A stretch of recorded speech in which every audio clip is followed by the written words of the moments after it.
Hi friends, welcome back to our channel. நம்ம சேனலில் subscribe பண்ணாதவங்க சப்ஸ்கிரைப் பண்ணிக்கோங்க, மறக்காமல் லைக் பண்ணி சப்போர்ட் பண்ணுங்கள். நாளைக்கான எபிசோடில் என்ன நடக்குது பார்த்தீங்கன்னா, ஆதி பாரதிக்கு டிஃபன் ஊட்டி விட்டுட்டு அங்கேருந்து போவாங்க. இதை பார்த்த உடனே அறிவு டென்ஷன் ஆகிட்டு அங்கேருந்து போயிடுவாங்க. அப்போ பார்வதி ஸ்வேதாவையும் வாடி போகலான்னு அப்படின்னு வந்து கூப்பிடுவாங்க. அதுக்கு ஸ்வேதா வந்துட்டு, அம்மா நானே செம்ம டென்ஷனில் இருக்கேன்னு அங்கேயே உட்காந்து எல்லாத்தையும் பார்த்துட்டு இருப்பாங்க. திரும்பவும் ஆதி வந்து பாரதியோட கையெல்லாம் பிடிச்சி விட்டுட்டு இருப்பாங்க. அதை பார்த்த உடனே ஸ்வேதா செம்மையாக டென்ஷன் ஆகிட்டு இருப்பாங்க. அப்போ ஆதி அங்கேருந்து போனதுக்கப்புறம் பாரதி போயிட்டு ஸ்வேதா கிட்ட தேங்க்ஸ் சொல்லுவாங்க. எதுக்காக இப்போ என்கிட்ட தேங்க்ஸ் சொல்கிறேன்னு ஸ்வேதா கேட்கும்போது, ஆதியால் ஆஃபீஸில் என்னை ஒழுங்காகவே பார்த்துக்க முடியாமல் போயிடுச்சு, ஆனால் வீட்டில் என்னை எப்படி கவனிச்சுக்கிறாரு பார்த்தியா, இது எல்லாத்துக்குமே காரணம் நீ தான். எனக்கு டெய்லி இதே மாதிரி வேலை கொடு, அப்போ தான் என்னை ஆதி நல்லா பார்த்துப்பாருன்னு சொல்லிட்டு அங்கேருந்து போயிடுவாங்க. நெக்ஸ்ட் சீனில் பார்த்தீங்கன்னா, ஆஃபீஸ்க்கு வந்ததுக்கப்புறம் ஸ்வேதா போய் பாரதி பார்ப்பாங்க. அப்போ ஸ்வேதா வந்துட்டு, ஒரு எம்டிக்கு குட் மார்னிங் சொல்லணும் கூட உங்களுக்கு தெரியாதா அப்படின்வாங்க. குட் மார்னிங் ஸ்வேதா அப்படின்னு பாரதியை சொல்லுவாங்க. அப்போ ஸ்வேதா வந்துட்டு, சரி நான் கொடுத்த ஃபைல்ஸ் எல்லாத்தையுமே முடிச்சிட்டிங்களா அப்படின்னு வந்து கேட்பாங்க. அதுக்கு பாரதி, நீங்கள் கொடுத்த 8 ஃபைலில் 7 ஃபைலை முடிச்சிட்டேன், நீங்கள் இன்னொரு ஃபைலுக்கான டீட்டெயில் கொடுத்துட்டா அதை நான் உடனே முடிச்சிருவேன் அப்படின்வாங்க. அதை கேட்ட ஸ்வேதா வந்துட்டு, நான் டீட்டெயில் கொடுக்கணுமா, என்ன பேசுகிறேன், அதை முடிக்கிறதுக்காக தானே உங்ககிட்ட கொடுத்தேன் அப்படின்வாங்க. உங்கள் அக்கௌண்ட்லேருந்து 50 லட்ச ரூபா ட்ரான்ஸ்ஃபர் ஆகிருக்கு, அதுக்கான பர்டிகுலர்ஸ் என்னன்றதை நீங்கள் கொடுத்தீங்கன்னா நான் வந்து எல்லாத்தையும் ஃபைலை முடிச்சு உங்ககிட்டயே கொடுத்துருவேன் அப்படின்னு சொல்லிட்டு இருப்பாங்க. அதை கேட்ட ஸ்வேதா வந்துட்டு, அதை நீ கேட்கணும்னா அத்தை கிட்ட தான் கேட்கணும், வேணா நீ அத்தைக்கு கால் பண்ணி கேட்குறியா அப்படின்னு வந்து கேட்டுட்டு இருக்கும்போது அப்போ ஆதி உள்ளே வருவாங்க. என்னாச்சு பாரதி, ஒரு மாதிரி கோமா பேசிகிட்டு இருக்க மாதிரியே இருக்குது, என்ன அப்படின்னு வந்து கேட்பாங்க. அப்போ பாரதி வந்துட்டு, ஸ்வேதாவோட அக்கௌண்ட்டில் 50 லட்ச ரூபாய் ட்ரான்ஸ்ஃபர் ஆகிருக்கு, அதை பற்றின பர்டிகுலர்ஸ் கேட்டால் அவங்க கொடுக்க மாட்டாங்க, அவங்க கொடுத்தா நான் இந்த டீட்டெயிலையும் முடிச்சிருவேன் அப்படின்வாங்க. அதை கேட்ட ஆதி வந்து, ஸ்வேதா என்ன சொல்கிற, எதுக்கு உன்னோட அக்கௌண்ட்டில் 50 லட்ச ரூபா ட்ரான்ஸ்ஃபர் ஆகிருக்கு அப்படின்வாங்க. அத்தை தான் பண்ண சொன்னாங்க அப்படின்வாங்க. அதை கேட்ட ஆதி வந்துட்டு, அம்மா எதுக்காக இவ்வளோ பணத்தை எடுத்தாங்க அப்படின்னு வந்து கேட்பாங்க. அது எதுவுமே தெரியாது, வேணும்னா நீங்கள் அத்தை கிட்ட தான் இதெல்லாம் கேட்கணும் அப்படின்வாங்க. அப்போ ஆதி வந்துட்டு, சரி பாரதி கேட்குற டீட்டெயில் நீ கொடுக்கலாம்ல அப்படின்வாங்க. என்ன மாமா, உங்கள் ஒய்ஃப்க்கு நீங்கள் ரொம்பவே சப்போர்ட் பண்ணி பேசுகிறீங்க அப்படின்வாங்க. அதை கேட்ட உடனே ஆதி, நீ இப்படியே நினச்சிட்டு இருக்காத, ஆஃபீஸில் டீட்டெயில் தேவைப்பட்டால் நம்ம கொடுத்து தானே ஆகணும் அப்படின்னு வந்து பேசிகிட்டு இருப்பாங்க. எதுவாக இருந்தாலும் நீங்கள் அத்தைக்கிட்ட பேசிக்கோங்க அப்படின்னு வந்து சொல்லிட்டு இருப்பாங்க. நெக்ஸ்ட் சீனில் பார்த்தீங்கன்னா, சாரதா மொபைல் பார்த்துட்டு இருப்பாங்க. அப்போ ஆதி போய்ட்டு, அம்மா உங்ககிட்ட ஒரு விஷயம் கேட்கலாமா அப்படின்னாங்க. இதில் என்ன ஆதி இருக்குது, என்கிட்ட கேட்குறதுக்கு சொல்லு அப்படின்னாங்க. இல்லைம்மா, பாரதி நேற்று அக்கௌண்ட்ஸ் எல்லாமே செக் பண்ணாங்க, அதில் ஒரு 50 லட்ச ரூபா ட்ரான்ஸ்ஃபர் ஆகிருக்கு, அதை நீங்கள் தான் எடுத்திருக்கீங்க, அது எதுக்காகன்னு தெரிஞ்சுக்கலாமா அப்படின்வாங்க. அதை கேட்ட உடனே சாரதா செமையாக டென்ஷன் ஆகிட்டு ஸ்வேதாவை கூப்பிட்டுட்டு, நீ வந்து 50 லட்ச ரூபா ட்ரான்ஸ்ஃபர் ஆனதுக்கு உன்னை பாரதி என்ன கேள்வி கேட்டாளா அப்படின்வாங்க. அது வந்து அத்தை அப்படின்போது உடனே பார்த்தீங்கன்னா சாரதா பாரதியை கூப்பிட ஆரம்பிச்சிருவாங்க. உடனே ஆதி வந்துட்டு, எதுக்குமா நீங்கள் வந்துட்டு பாரதியை கூப்பிடுறீங்க அப்படின்னு வந்து கேட்பாங்க. உடனே சாரதா வந்துட்டு, என்ன ஆதி பேசிகிட்டு இருக்க, உனக்கு ஆரம்பத்துலேருந்து நான் இப்போ எப்படி வந்தோன்றது தெரியாதா, உங்கள் அப்பா உன்னை விட்டுட்டு போனதுக்கப்புறம் இந்த கம்பெனியை கட்டி காப்பாற்றி இந்த லெவலுக்கு நான் கொண்டு வந்திருக்கேன். அது மட்டும் இல்லாமல் இந்த பிஸ்னஸ் எல்லாத்தையுமே பார்த்துக்கிட்டது உன்னோட சித்தப்பாவும் மாமாவும் தான்.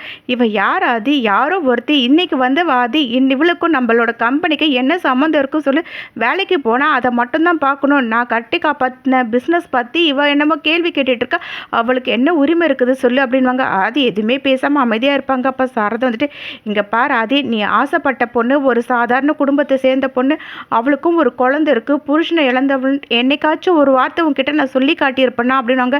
அதை கேட்ட உடனே பாரதிக்கு பார்த்தீங்கன்னா கண் கலங்க ஆரம்பிச்சிடும். ஸ்வேதாலாம் ரொம்பவே சந்தோஷப்படுவாங்க. அப்போ சாரதா சொல்லுவாங்க, உனக்கு பிடிச்சிருக்குன்னு சொன்னதால நான் கல்யாணம் பண்ணி வச்சு கொஞ்ச நாள் தான் ஆகுது அவள் வீட்டுக்குள்ளே வந்தேன், அதுக்குள்ளேயே எல்லாத்தையுமே கெடுக்கணும்னு பார்க்குறா, அதை தான் என்னால் தாங்கிக்கவே முடியல, இவ யார் நம்மளை வந்து கேள்வி கேட்கறதுக்கு அப்படின்னு வந்து சொல்லி கேட்டுட்டு இருப்பாங்க.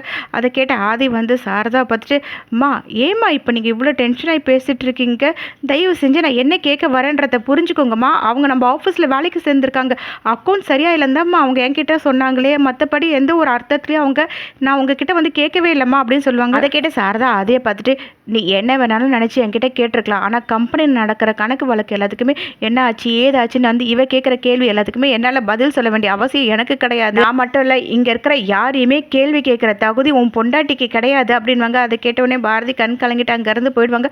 ஆதியும் அவங்க அம்மா கிட்ட, சாரிம்மா நான் உங்ககிட்ட இதை கேட்டிருக்க கூடாது அப்படின்னு சொல்லிட்டு இருப்பாங்க. நெக்ஸ்ட் சீனில் பார்த்தீங்கன்னா பாரதி ரூமில் வந்து அழுதுட்டு இருப்பாங்க. அப்போ ஆதி போயிட்டு பாரதியை கூப்பிடுவாங்க. பாரதி ஆதியை பார்த்துட்டு, இப்போ உங்களுக்கு சந்தோஷமா, நான் தான் உங்கள் அம்மா கிட்ட எதுவுமே கேட்க வேண்டாம் சொன்னல, சொல்ல கேட்காம எதுக்கு இப்படிலாம் பண்ணீங்க, இந்த மாதிரிலாம் நடக்கணும் எனக்கு அப்போவே தெரியும், அதனால தான் நான் உங்ககிட்ட வேண்டாம் சொன்னேன், நீங்கள் கேட்டிங்களா, இப்போ நான் பயந்த மாதிரி ஆயிடுச்சு பார்த்தீங்களா ஆதி, இதுக்காக தான் நான் உங்ககிட்ட அத்தனை வாட்டி சொல்லிட்டு இருந்தேன், நான் பார்த்துக்கிறேன்ட்டு, நீங்கள் ஏன் இந்த மாதிரி பண்ணீங்க, என்ன ஆதி எதுவுமே பேசாமல் அமைதியாக இருக்கீங்க, அமைதியாக இருந்தால் எல்லாமே சரியாக போயிடுமா, இப்போ பதில் சொல்லுங்க அப்படின்னு சொல்லி கேட்பாங்க.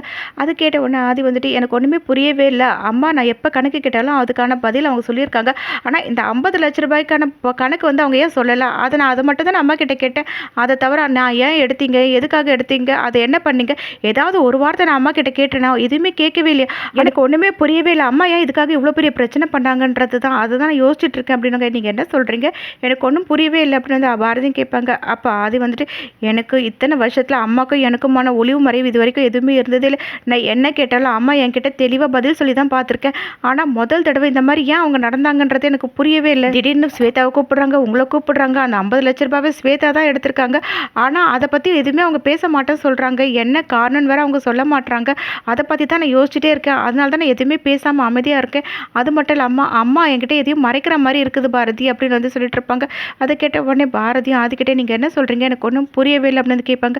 அதுக்கு ஆதி வந்துட்டு நான் உண்மையை தான் சொல்கிறேன், அம்மா ஏதோ பிரச்சனையில் மாட்டிக்கிட்டாங்கன்னு நினைக்கிறேன். எதையோ ஒரு விஷயத்த அவங்க என்கிட்ட வந்து சொல்லாமல் மறைக்கிறாங்க, ரகசியமாக வச்சுக்கணும்னு நினைக்கிறாங்க அப்படின்னாங்க. அதை கேட்ட பாரதி வந்துட்டு ஆதி நீங்கள் சொல்கிறதெல்லாம் வச்சு பார்த்தா எனக்கும் அந்த மாதிரி தான் இருக்குன்னு தோணுது. ஆதி வந்துட்டு அம்மா அந்த பணத்தை எடுத்தது எந்த ஒரு தப்பும் இல்லை, ஆனால் அம்மாவுக்கு தேவையில்லாத இந்த பணத்தால் பிரச்சனை எதுனா வந்துருமோன்னு எனக்கு ரொம்ப பயமாக இருக்குது பாரதி.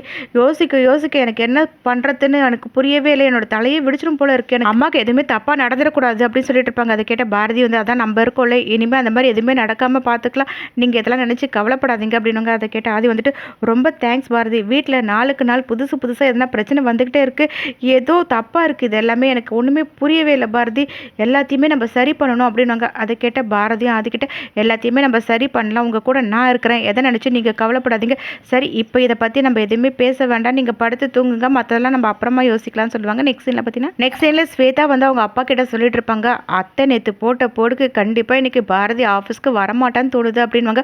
உடனே சாரதா வந்து ஸ்வேதா கிட்ட எனக்கு என்னமோ அவள் மேலே சந்தேகமாக தான் இருக்குது, இதுக்கெல்லாம் அவள் அசர ஆள் கிடையாது அப்படின்னு சொல்லிட்டு இருப்பாங்க. அதை கேட்ட ஸ்வேதா வந்துட்டு நீங்கள் தான் அவளை பெருசாக ஏதோ யோசிக்கிறீங்க அப்படின்வாங்க. உடனே பார்வதியும் வந்துட்டு ஆஃபீஸ்க்கு வந்த ஒரே நாளில் எல்லாத்தையும் கண்டுபிடிச்சி மாப்பிள்ளை கிட்ட போட்டு கொடுத்துட்டாலே அப்படின்வாங்க. அப்போ ஏகாம்பரமும் உங்கள் அம்மா சொல்கிறத நீ கவனிச்சியா, காஞ்சிபுரத்தில் கூட அவள் 48 மணி நேரத்தில் எல்லா விஷயத்தையும் கண்டுபிடிச்சி ஆதியை காப்பாற்றினதும் அவள் தான் அப்படின்னு பேசிட்டு இருக்கும்போது ஆதியும் கீழே இறங்கி வந்துட்டு இவங்க எல்லாருமே பார்த்துட்டு எதுவுமே பேசாமல் அங்கேருந்து போயிடுவாங்க. அப்போ பாரதியும் பின்னாடி இறங்கி வருவாங்க. அப்போ ஸ்வேதா சொடுக்கு போட்டு பாரதி கிட்ட என்ன வேறு வேலை தேடி இப்போ கிளம்பிட்ட போல அப்படின்னு வந்து கேட்பாங்க. உடனே பாரதி நான் எதுக்கு ஸ்வேதா, நான் வேறு வேலைக்கு போகணும் அப்படின்னு பார்த்தல, ஒரே நாளில் நீ பண்ண ஃப்ராடு தானே எல்லாத்தையுமே கண்டுபிடிச்சி வெளியே கொண்டு வந்த, அதே மாதிரி தினமும் நடக்கும், நீ பார்த்து இருந்துக்கோ அப்படின்வாங்க. அப்போ ஸ்வேதா பாரதி கிட்ட நீ ரொம்ப ஓவராக பேசுகிற, பார்த்து இருந்துக்கோ, என்னை பற்றி உனக்கு தெரியாது அப்படின்வாங்க. உடனே பாரதி வந்துட்டு உன்னை பற்றி எனக்கு நல்லாவே தெரியும், இன்னும் நல்லாவே தெரிஞ்சுக்கணும்னு நினைக்கிறேன், உன்னை பற்றி நான் தெரிஞ்சுக்க தான் உனக்கு பிரச்சனை மேலே பிரச்சனை வந்துட்டே இருக்க போகுது, அதை யாராலையுமே தடுத்து நிறுத்த முடியாதுன்னு பேசிட்டு கோமாங்கருந்து கிளம்பிடுவாங்க.